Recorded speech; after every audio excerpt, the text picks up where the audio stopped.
Andhra Pradesh public transport డిపోలో outsourcing employees union AITUC అనుబంధ సంఘం ఆధ్వర్యంలో రాష్ట్ర వ్యాప్త పిలుపులో భాగంగా సోమవారం ఉదయం కాకినాడ జిల్లా యూనియన్ ప్రధాన కార్యదర్శి అప్పలరాజు ఆధ్వర్యంలో సమస్యలతో కూడిన వినతి పత్రాన్ని జిల్లా కలెక్టర్ గారికి అందజేయడం జరిగింది. దీనికి ముఖ్య అతిథిగా ఏఐటీయూసీ జిల్లా ప్రధాన కార్యదర్శి తోకల ప్రసాద్ హాజరయ్యారు. ప్రసాద్ ఈ సందర్భంగా మాట్లాడుతూ రాష్ట్ర వ్యాప్తంగా ఏళ్ల తరబడి ఆర్టీసీ పబ్లిక్ ట్రాన్స్పోర్ట్ డిపోలలో పనిచేస్తున్న అవుట్సోర్సింగ్ కార్మికులు mechanic, electrician, tyre mechanic, bunk HST filling, washing, sleeping, ad slippers, coach work, welders, painters, timber, enquiry, reservation తదితర రంగాలలో పనిచేస్తున్న అవుట్సోర్సింగ్ కార్మికులకు జీతాలు 12,114 మాత్రమే ఇస్తున్నారని, పెరుగుతున్న నిత్యవసర అధిక ధరలకు అనుగుణంగా జీతాలు కూటమి ప్రభుత్వంలో అయినా జీతాలు పెంచాలని, కనీస వేతన 36,000 మంజూరు చేయాలని ప్రసాద్ అన్నారు.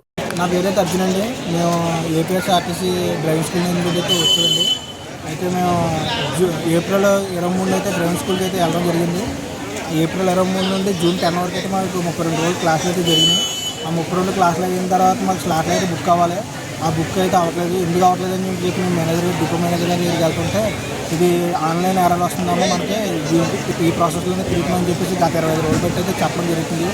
అయితే 25 రోజుల్లో మాలో కొంతమంది బయటకు వెళ్ళే వాళ్ళు కూడా ఉన్నారు. వాళ్ళకైతే ఆ టికెట్లు కూడా క్యాన్సిల్ చేసుకోవాల్సి వచ్చే అవసరం వచ్చింది.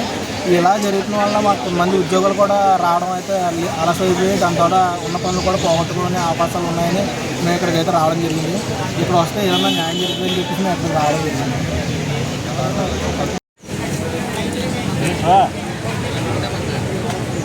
ఏపీపీటీటీ ఆర్టీసీ అవుట్సోర్సింగ్ ఎంప్లాయీస్ యూనియన్ ఆధ్వర్యంలో రాష్ట్ర వ్యాప్తంగా దఫదఫాల ఆందోళనలకు పిలుపునివ్వడం జరిగింది.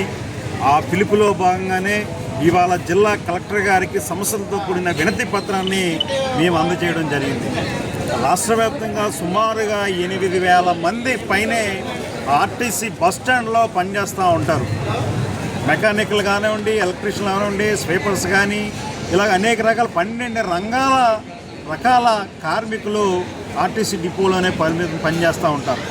వాళ్ళకి కేవలం 15,000 రూపాయలు మాత్రమే జీతం వస్తూ ఉంది. కొన్ని డిపోల్లో అయితే ఇంకా 14,000, 13,000 ఇస్తూ ఉన్నారు. మేము ఒకటే అడుగుతూ ఉన్నాం, ఇవాళ పప్పు ధర కొనాలన్నా, ఉప్పు ధర కొనాలన్నా అన్ని ధరలు విపరీతంగా పెరుగుతూ ఉన్నాయి. నిత్యావసర ధరలు ఆకాశాన్ని అంటుతూ ఉన్నాయి. అధిక ధరలకు అనుగుణంగా మా జీతాలు పెంచండి అని చెప్పేసి అడుగుతూ ఉన్నాం. మమ్మల్ని కాంట్రాక్ట్ అవుట్సోర్సింగ్గా అయితే ఉన్నాము, మమ్మల్ని పర్మనెంట్ చేయాలని చెప్పేసి కోరుతూ ఉన్నాం. ఇవాళ ఆర్టీసీ డిపోకి అవసరతను బట్టి మమ్మల్ని అందరినీ పర్మనెంట్ చేయండి, మా జీతాలు పెంచండి అని చెప్పేసి కోరుతున్నాం. ఇవాళ ప్రభుత్వ ఉద్యోగులు రిటైర్మెంట్ అయిన తర్వాత వారి స్థానంలో ఎవరిని నియమించట్లేదు. అన్ని కాంట్రాక్ట్ వ్యవస్థ నడుస్తూ ఉంది. ఆ కాంట్రాక్ట్ వ్యవస్థని రద్దు చేసి మమ్మల్ని పర్మనెంట్ చేయాలని చెప్పేసి ప్రధాన డిమాండ్గా కోరుతూ ఉన్నాం. అలాగే పిఎఫ్, ఈఎస్ఐ సౌకర్యం కల్పించాలి. అలాగే స్త్రీలకు సంబంధించిన దాంట్లో వాళ్ళకి ప్రసూతి సెలవులు ఇవ్వాలి. అలాగే మెడికల్ లెవెల్ ఇవ్వాలి. ఈఎస్ఐ కార్డులు మంజూరు చేయాలి. తదితర డిమాండ్ల సాధనకే ఈ రోజున కలెక్టర్ గారికి వినతి పత్రం ఇవ్వడం జరిగింది. అలాగే చెలో విజయవాడ కూడా ఉంది.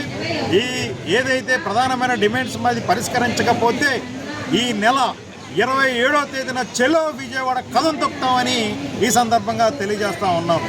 నా పేరు తోకల ప్రసాద్, ఏఐటీయూసీ జిల్లా ప్రధాన కార్యదర్శి, కాకినాడ ఏపీపీటీటీ అవుట్సోర్సింగ్ ఎంప్లాయీస్ యూనియన్ జిల్లా నాయకత్వం దీంట్లో పాల్గొనడం జరిగింది.